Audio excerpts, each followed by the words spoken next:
ดำเนินโครงการปรับปรุงซ่อมแซมเส้นตามสายนะครับที่ได้ชำรุดจุดโจมจ่ายงานไม่ได้มาเป็นเวลาสักพักนึงแล้วนะครับขอ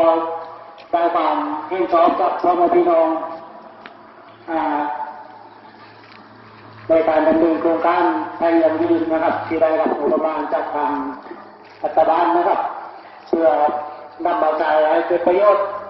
กับพ่อแม่พี่น้องนะครับข้อหนึ่งจากหมู่บ้านของเรานะครับประสบปัญหาในการสื่อสารนะครับแล้วก็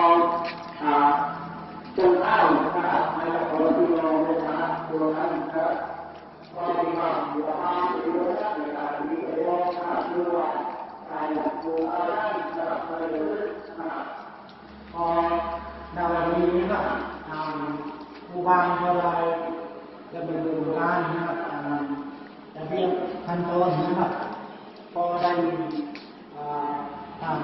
ำผู้รับเหมานะครับที่เข้ามาทำดำเนินโครงการตรงนี้นะครับ